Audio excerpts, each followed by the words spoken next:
we all should learn from our own mistakes. It's I can, you got an employee, I can forgive you for making that mistake. Mm-hmm. Now you know how to do it right. I don't expect you to make it again. Yeah. And the same applies to us personally. We shouldn't make the same mistake more than once. Yeah. Welcome to the Value Factory Podcast, brought to you by One Accord. We're all about helping businesses thrive and grow through leadership, strategy, and meaningful impact. Now, whether you're a seasoned executive or just starting out, our goal is to provide insights and inspiration to help you navigate your journey. Thanks for tuning in.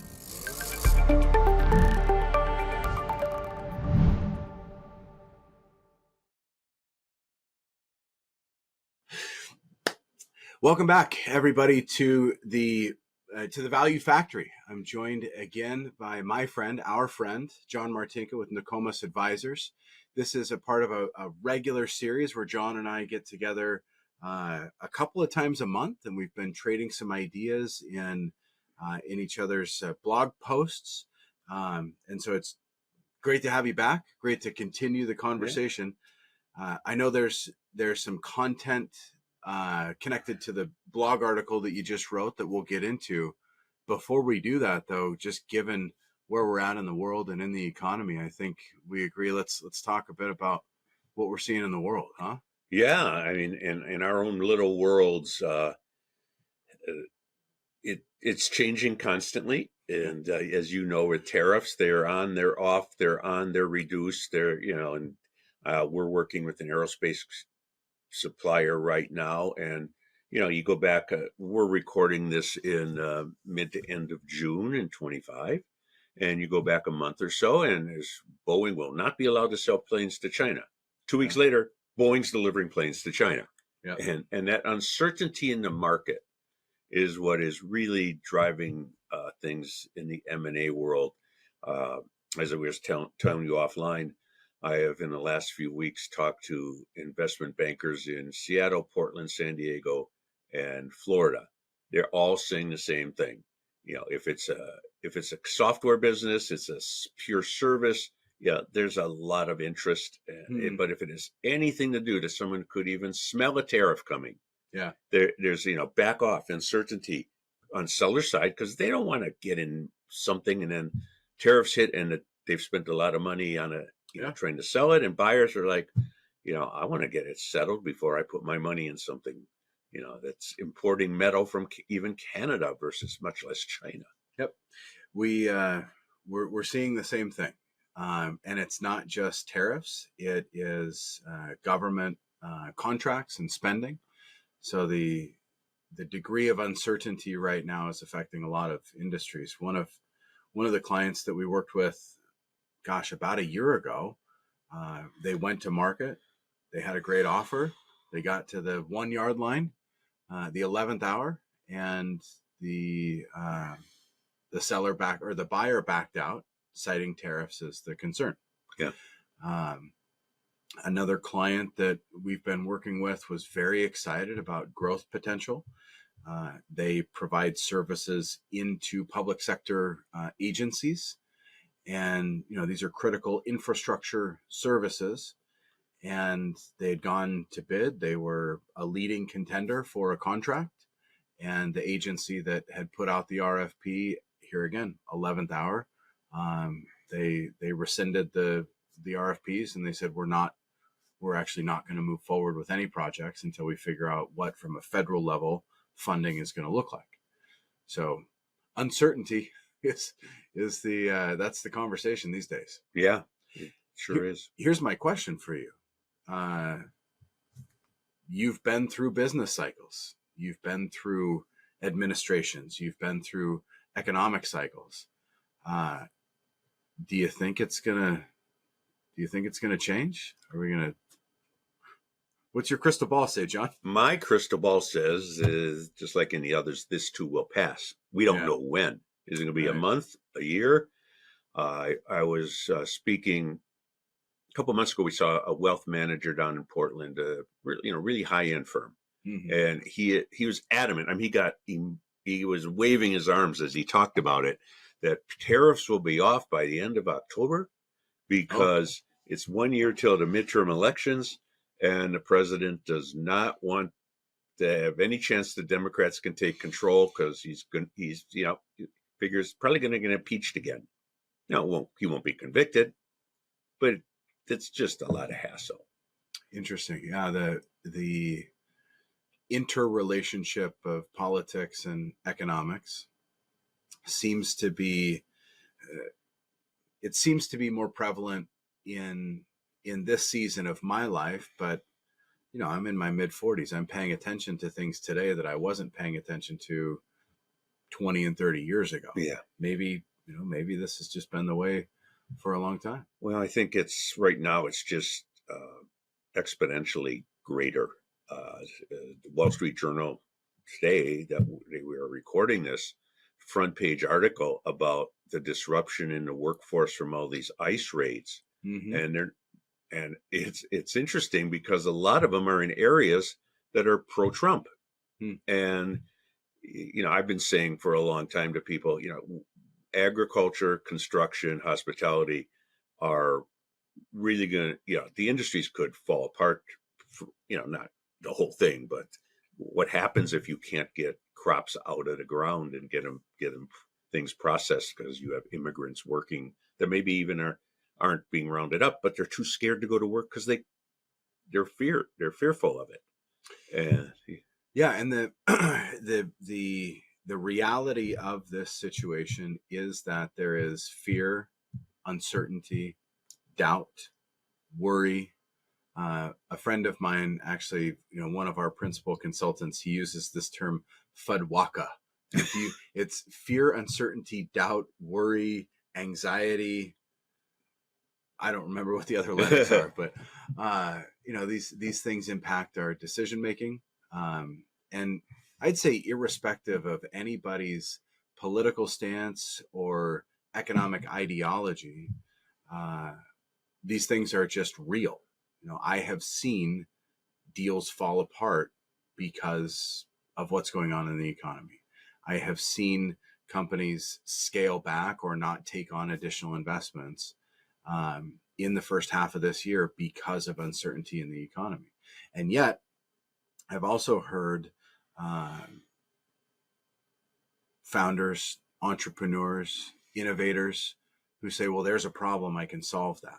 Here's an opportunity, I can step into it. Those innovators are on the front end of a curve. They're not necessarily going to be the folks that are approaching you to exit their business. They might be looking for someone to buy.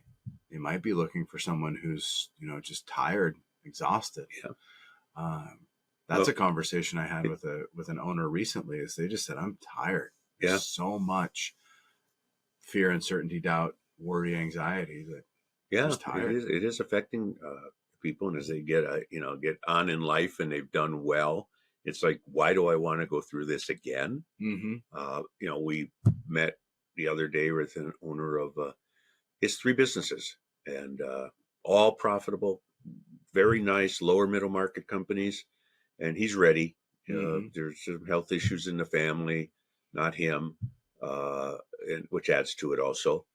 And what's going to happen? How hard do I want to work at it? And and I will say, one of the top 5 or 6 questions that I asked him was, how are you affected by tariffs? Mm-hmm. And in his case, it's it's minuscule, not much. He said nothing that's going to affect, make a big deal, which is good.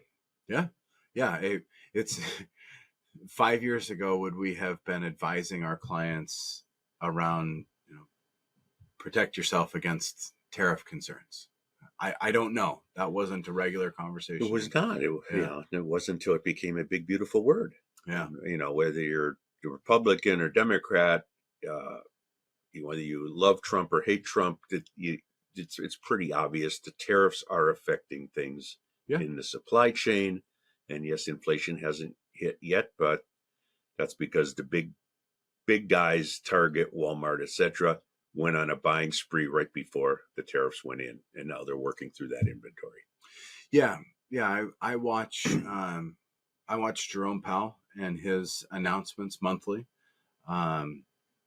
I pay particular attention to this because of the work that we do with financial institutions and interest rate risk and asset liability management. And and then I listen to economists, and the PhD economists will clarify that tariffs are not inflationary, which is true in the short run. There's a tax of 100 or 140% that's applied can be, pulled back, but the long-term effects of a one-time increase in the underlying cost of goods and products will eventually affect the Americans, the household, the consumer, the pocketbook. That's where big risk is.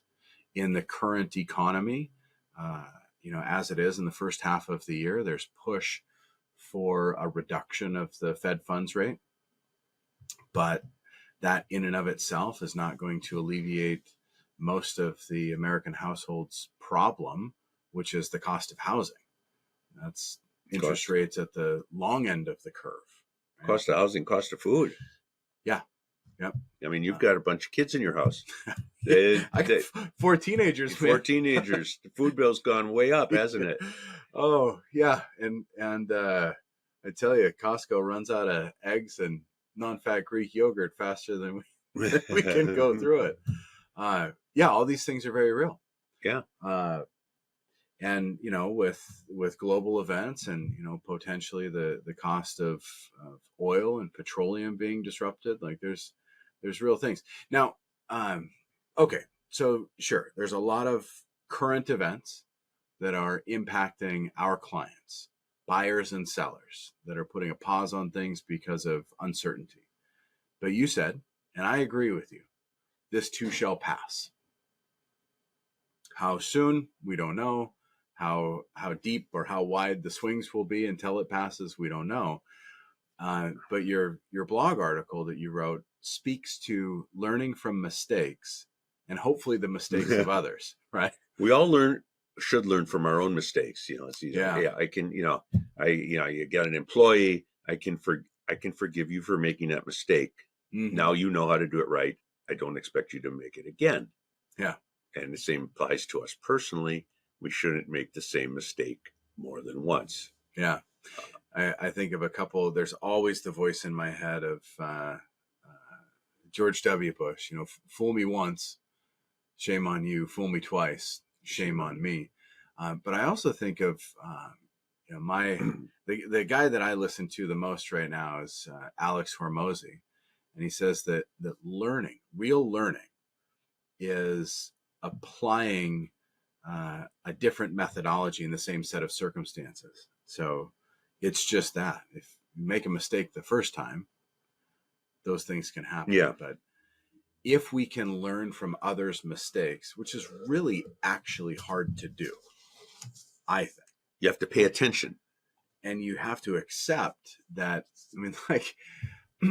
here's a bit of an aside, but one of my children, my lovely, lovely children, I love them. I love you, sweetheart. Would like to own a motorcycle, a street bike. Now I can tell my lovely child all day long about the data and the risk, and I can point to, but this person and this, but the thinking is, well, I'm different. I'll be safer. It'll be different with me. And gosh, if we could just read a history book and say, oh, well, that happened to them. I shouldn't try that myself. Right? So hard to do. But what are some of you highlighted 3 key areas of focus in this article around, learning from mistakes. The first of which, financial management. Yeah. But I want to start at the other end. Okay. And a big thing in buying and selling of companies is dependencies. And the one I wrote about, it came out of the Seattle Times, and it was about the air traffic control system in this country, which is, if they were right in that article, they are still using some computers that rely on floppy disks. And and I know I'm flying out in a couple of days, and but they're still doing that, and it is a dependency.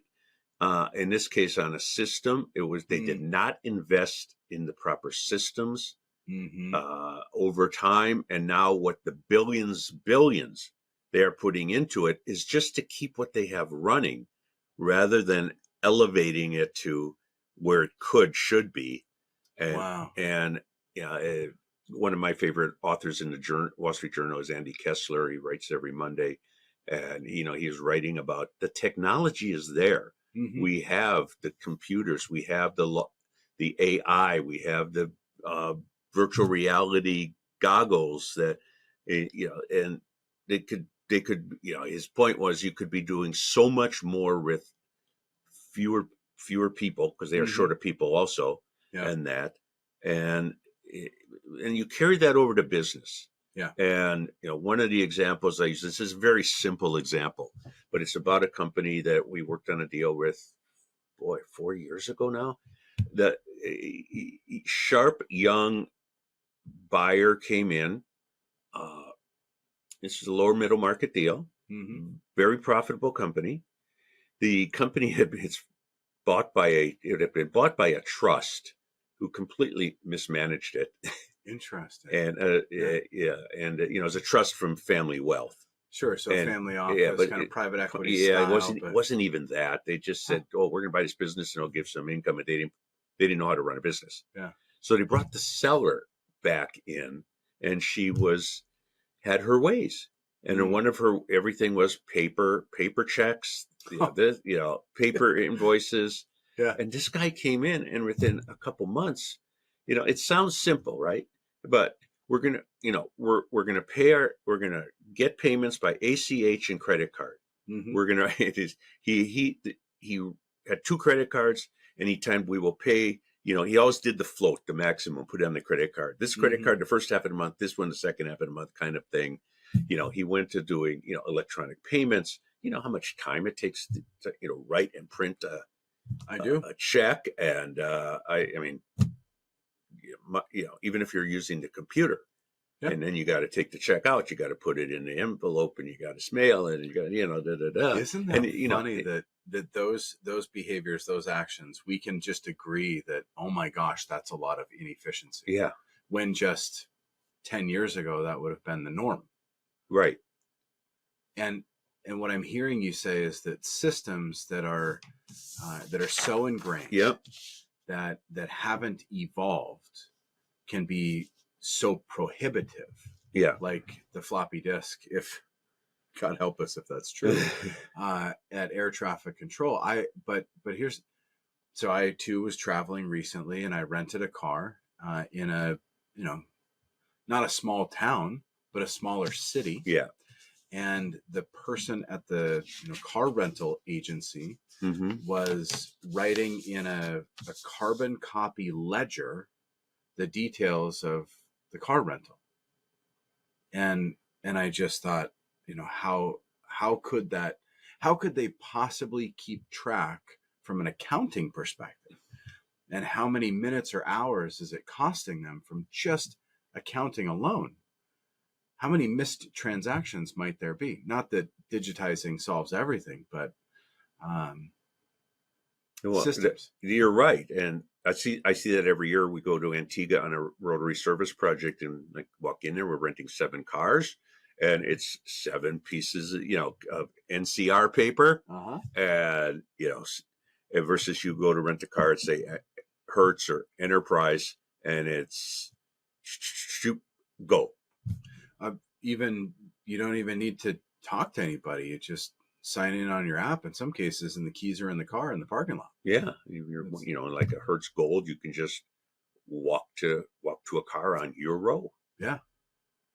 So okay, but the risk and the mistake that we can learn from is, you use the word dependencies. Systems are a thing that companies can be overly dependent on, but so are people. Yes. So if there's one key salesperson, if there's one key operations person, often it's the CEO, and I heard this today, the chief everything officer. So the owner founder that does it all. That's a huge dependency risk, isn't it? Yeah, and just like with the air traffic control, I'll just share a story of a meeting with an owner, and he had come out of a background in a big company. They did between $500 million and $1 billion in sales, and Hmm. he had a plant, and he said, well, I should get this kind of price, this kind of multiple of earnings for it, because when I worked there, da da da da da. And I said, look, you work there. They did similar related work, but I said, if one of their machines went down, Hmm. what happens? And I said, I bet they have a couple dozen other ones just like it, right? And he goes, Yeah. yeah. If that machine over there I'm looking at goes down and you can't get parts for a while, what happens with your customers?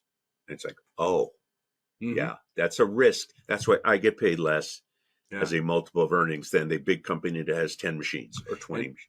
And this Or is, people too. yeah, this is the just want to lean into this idea of the multiple of earnings. Mm-hmm. We can have two companies. Each company makes $50 million in top line revenue, and each company has a good, healthy 20% net income margin at 10 million. One of those companies could sell for 25 million and the other could sell for 60 million. And the difference is that multiple of earnings, because the 1.25 earnings company, or whatever that number would be, 2.5, there's so much more risk in that company. It's one CNC machine that if it goes down, then production stops. It's lack of redundancies. It's an archaic system that they are reliant on, right? It's one salesperson who has all the customer relationships. They're not company relationships. Right. It's that owner you talked about that does everything. Yeah. And can't let go. Yeah. It is hard to let go. It is hard to delegate. I just sometimes in my thing with my daughter Jessica, it's okay, do this.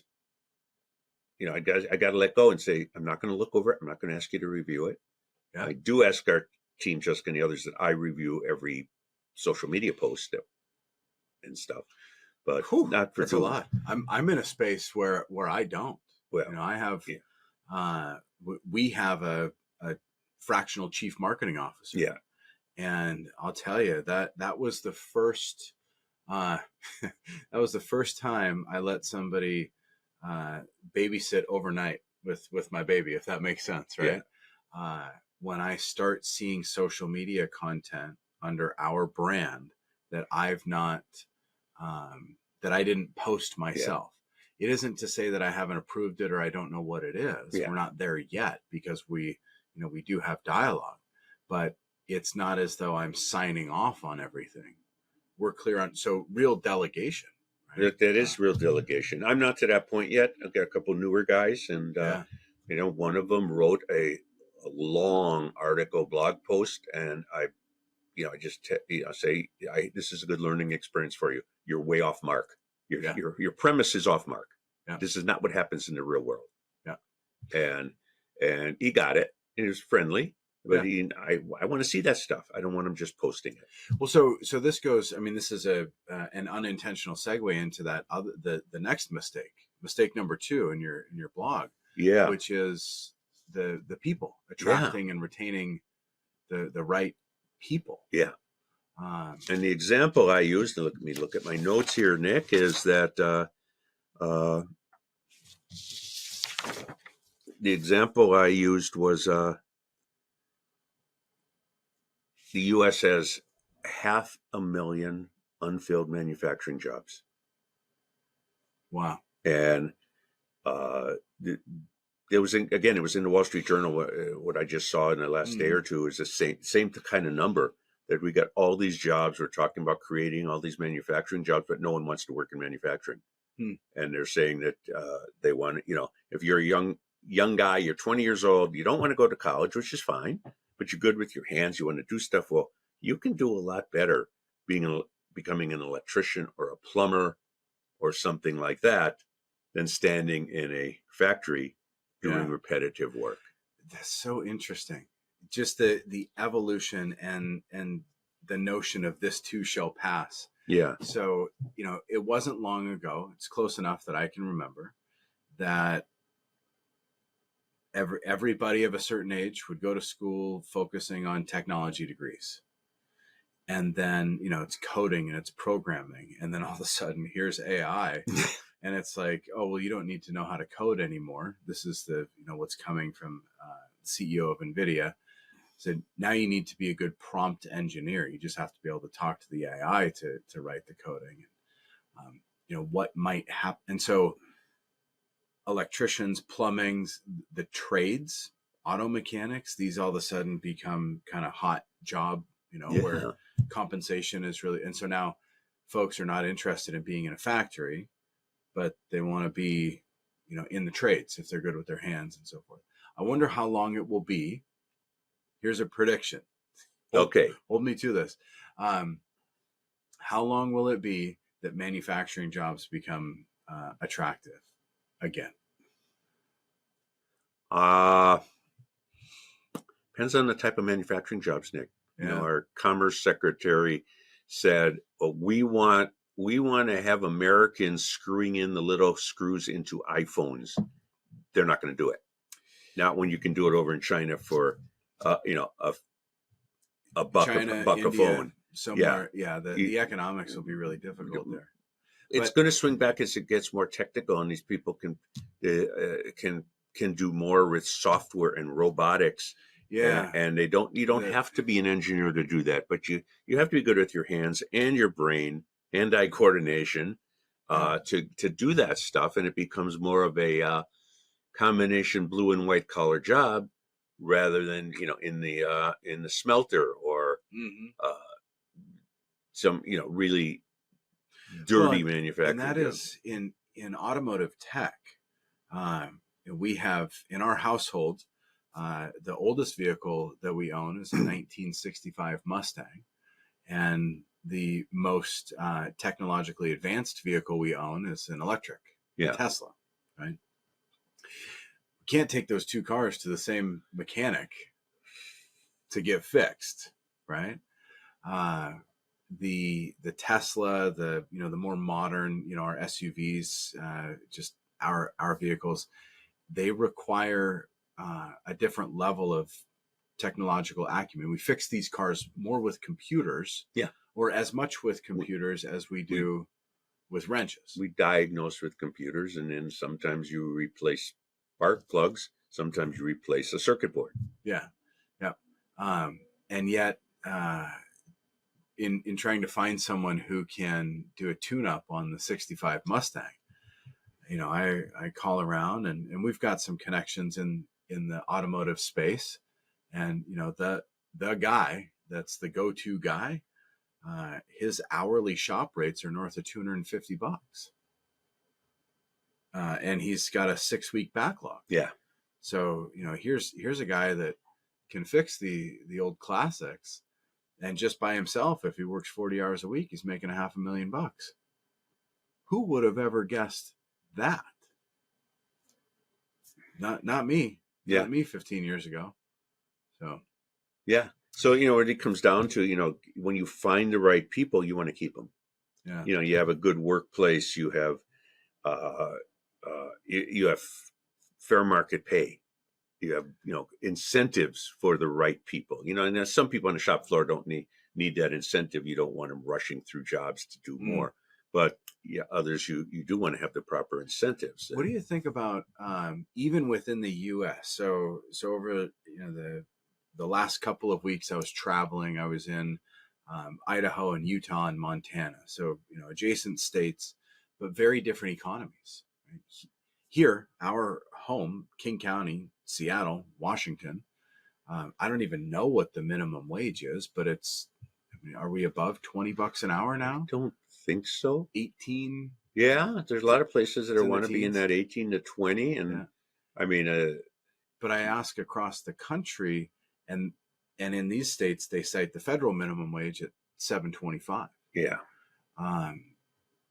How does a firm compete with labor expense when just a 2-hour flight gets you into an economy where labor could be half.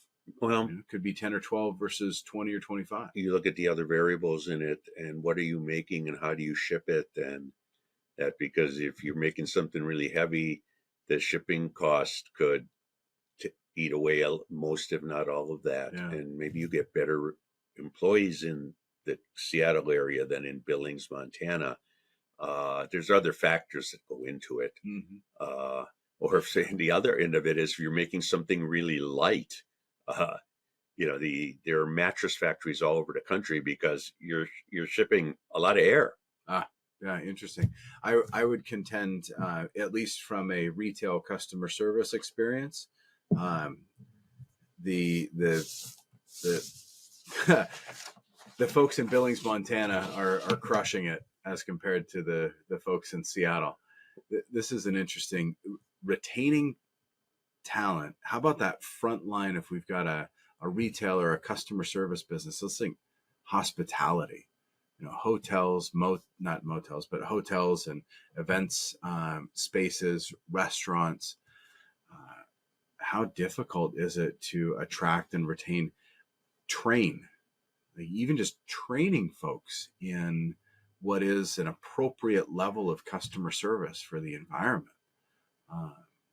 Those are investments that owners and firms need to make, I think. And I don't know that I'm seeing it across the board. Yeah, and I agree. I can think of a restaurant that was in our neighborhood, and where we went in there once, and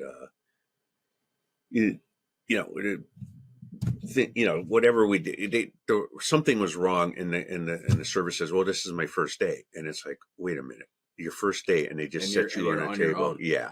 And whereas, this is the right point. So if we're talking about mistakes, I think we have to also talk about the solutions and the recommendations. So I was at the Grand American Hotel in Salt Lake City. Beautiful facility. If ever you're in Salt Lake City, stay at the Grand American. And there's a cute little restaurant. It's got a European theme, and we were served by someone on their first day, and they were accompanied by a person who'd been there. Yeah. And our server would engage with us, and I could see as they were walking away, their supervisor or the trainer, whomever it was immediately giving feedback. And yet your experience is different. So I've experienced that too in places. Yeah. I'm new. This so-and-so is new. I'll be with them. Yeah. So good. And so for the owner, and I empathize, I sympathize with owners, with CEOs. There's not enough time. There's not enough resource. I can't afford to pay 2 people to do one person's job. I wish people would just come to the job prepared to deliver good customer service.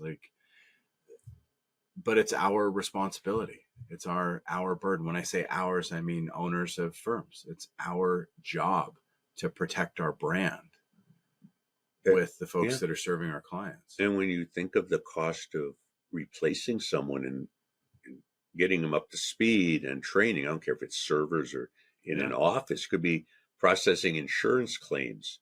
Well, you don't walk in day one and process, X claims a day like the person who's been there 5 years. So, but if you leave at 6 months and you're 3/4 of the way there, oops, we're back to here. Yep.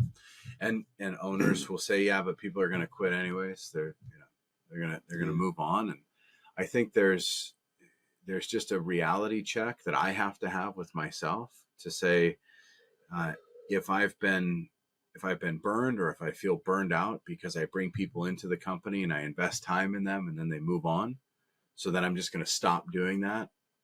Well, the impact to the next person I bring on, and I don't invest in that level of training and that level of support, it's going to affect clients. And so when I stop, the down the line, the long range impact, the second and third order effects of that are not positive. I think of my career in banking, and it used to be that big banks had great training programs. Used to be. And people would go into a big bank, they'd be in a management training program, and for 6 months they would go into different departments and learn all areas of the bank, and then they would be put into a leadership position. And that doesn't happen in banks anymore. I was just remarkably disappointed in my experience at a big box bank this week. The people that I was speaking with, they literally didn't understand banking. They knew rules that they were told to follow, but they didn't understand because they didn't have that exposure. Okay, big banks said, well, we're tired of training all of these people, and then they leave and they go to the community banks. So they said, we're not going to do it anymore. Yeah. Well,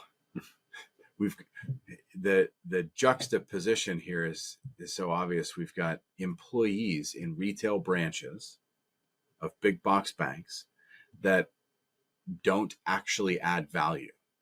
So I would have been better served in my experience doing all of my banking online or at an ATM than I was trying to work with the people in the branch. Yeah.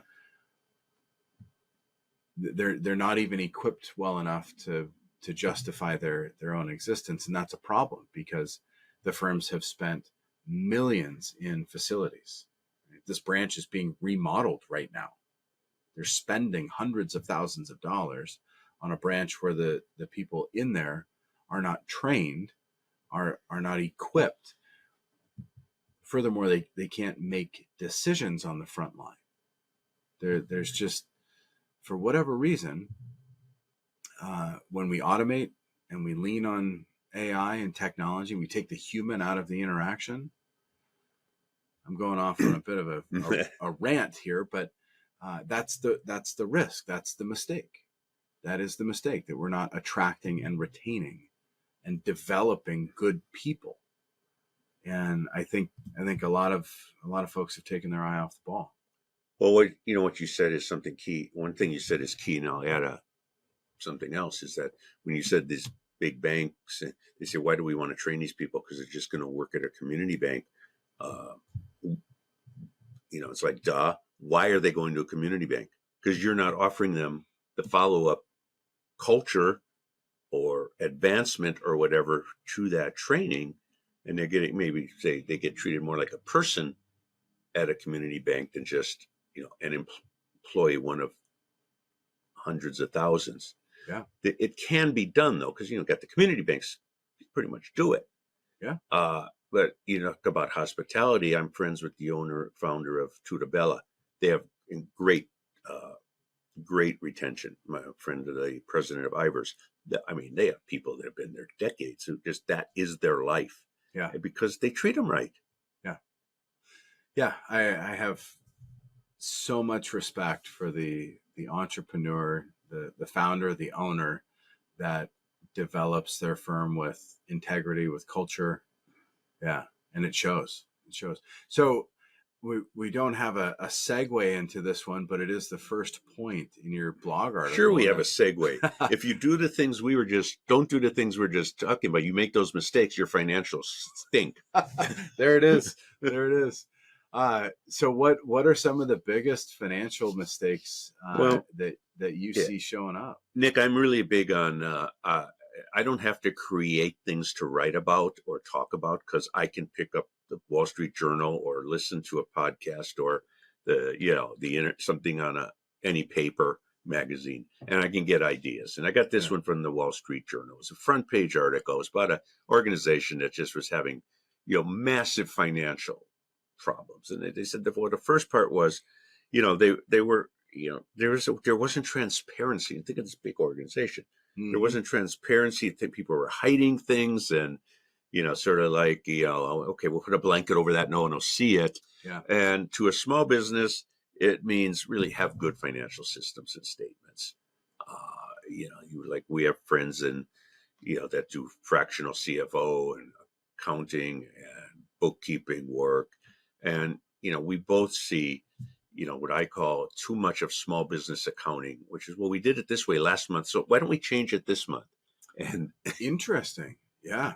What would be an example of that? Well, I was a little bit of hyperbole on the month to month. Yeah. But I'll I've seen it. You've seen it, I've seen exactly that. well, a client of ours sent us. He says, "Okay." I said, "Can you send me your April financial statements and your trailing 12 months through April and see how the trend is?" And he says, "Yeah." And we, the two owners each took $100,000 bonus in April. And I look at the financial statements and I said, "Well, I don't see it's bonus. The bonus says bonuses this year are like 40,000. Oh, it didn't. I guess it didn't go in the bonus account. Yeah. It went in general wages. Okay, that's a little one, but they also this is interesting. This company, the CP, it's called more employment for CPAs. Yeah. That the internal bookkeeping, which is all family related. I said, this makes no sense. What here's your wages, here's your 941 expense, and I figured out and I confirmed it with him. Wages were a net after all deductions, and even things like employee withholding went in as a 941 expense. So if you're getting paid, someone's getting paid $10,000, and 7.65, forget the state stuff, and 2,000 withholding. So instead of 10,000 wages, and then the 7.65 expense, and the rest of it's a balance sheet item, they were putting in the net of like $7,300 as wages, and the expense of it was so convoluted. There are things that make sense to the owner of the company. Yeah. That don't jive with GAAP accounting, the generally accepted accounting principles.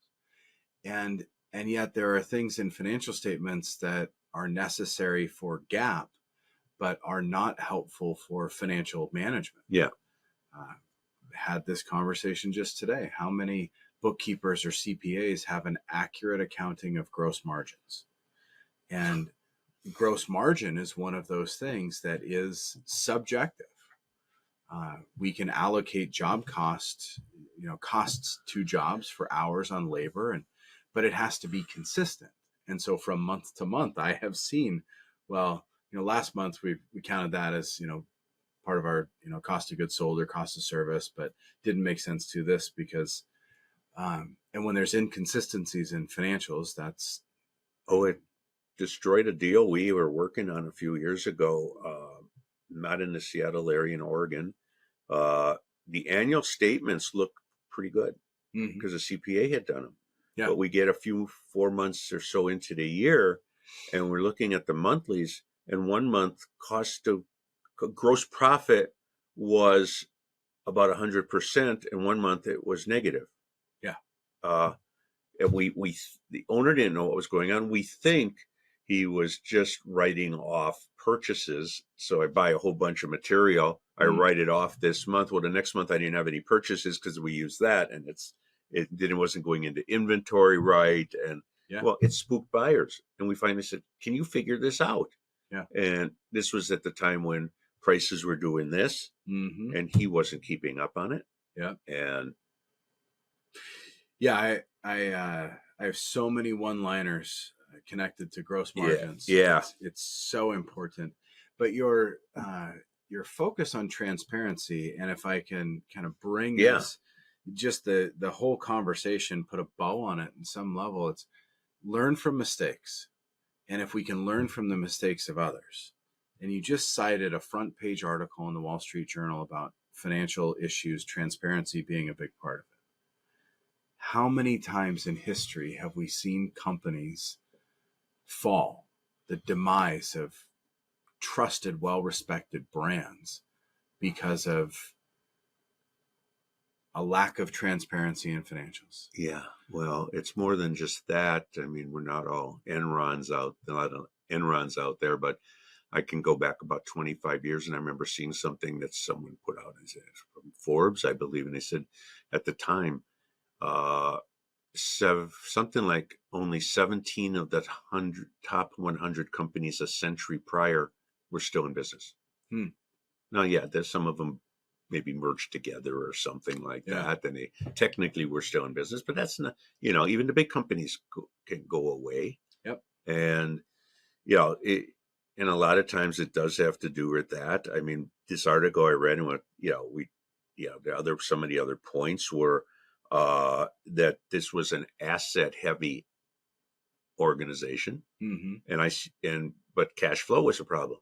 Mm-hmm. So I see that in small businesses, and they say, well, we've got 12 CNC machines, and really when you consider what they're doing, those maybe half of them are being used 5 or 6 hours a week. Yeah. But the owner likes machines. Mm-hmm. Yeah. And those cost money. They do. Yeah, I hear people still say, well, depreciation's a non-cash event. No, but the bank loan payment is, and it's after tax. Yeah. Such a good point. And the non-utilization, the opportunity costs, these, there are financial and economic considerations that, if we're just only looking at, a profit and loss statement, if we're looking at EBITDA, if we're looking at a bank balance, we don't have the full picture. So we may even lack transparency internally. We may not even know what's really going on in our own companies. That's why I'd say, for all of these key mistakes, a company of any meaningful size, a couple $1 million in revenue, 2 million, 2.5 million, really ought to have a financial professional at least advising, a CFO level professional that can meet with ownership once a week, twice a month. Even once a month. Even once a month. Yeah, even a good controller type can handle 80% of it. That's right. We talk about employee attraction, retention. There are so many highly qualified fractional HR advisors, chief people officers that would once a quarter be able to advise even the smallest company on just appropriate employee relations, attraction, retention, training, development. It's a modest investment in that. And then just the notion of dependency on systems and on people. Here again, there are dozens and dozens of operating models that exist to help owners break free of dependence on people, on systems, and to evolve. So there's solutions to every one of these mistakes that you've written about in your blog article. Yeah, and even you bring up the HR part of it, and there's so many HR rules. Every year, especially in the state of Washington, which is like California light, that there's all kinds of stuff. And if you don't get it right, an employee can raise a stink and they're going to win. Yeah. Yeah. And it may not even make its way all the way through the courts. There may not be a verdict. It's going to be a settlement. Yeah. Most of the time. And the lawyer bills will be much higher than the cost of the HR professional. Yeah. And all it takes is one jerk employee. And there are people out there who do it over. They find out they do it over and over and over again. But it takes a lawyer to find that out. Yeah, it really does. Well, John, appreciate this conversation, our ongoing dialogue. I'll look forward to picking it up with you on your podcast in a couple of weeks. Yeah. And I'd say, as always, to those of you who've subscribed, listened, followed along, we look to provide valuable insights, thought leadership to owners and entrepreneurs, founders of companies, but also to those that advise companies along the way. So CPAs, bankers, attorneys, as to what's going on in business. And I'd say in particular, John, between you and me, is in pursuit of maximizing enterprise value. We know that growing revenues helps. We know that improving EBITDA helps, but we know that more than anything, improving that multiple of EBITDA is where the big valuation comes from. So these things that we've talked today really move that lever. Yes, what we're talking about is, you get the owner out of the day-to-day. Yeah. You have systems, you have redundancy in people, You don't have that key employee. There's a company on the market right now that I met the owner. Someone else is working with it. I don't know how good a job they're doing, but people I talk. So I looked at this company in this industry. Yeah, I know it. Okay, yeah, well they got a supplier. They got a supplier issue. Okay. Yeah. They also have a customer concentration issue, but all those things, and everyone says, well, you're doing this much, you should get a X multiple. Well, again, what you don't grab it out of the sky. Yeah. Well, I'll conclude with this: build it to sell it, and then you might not want to. If you build your company so good that somebody wants to buy it, you might just want to keep it yourself. Yeah, I've helped someone years ago do that, and they kept it for 5 more years and got a much better offer. So you do that every day now. I don't do that work anymore. Yeah. All right. Well, thanks again, John. Yeah, my pleasure. Look forward to having you on our podcast in July of 25. All right. Until next time. All right.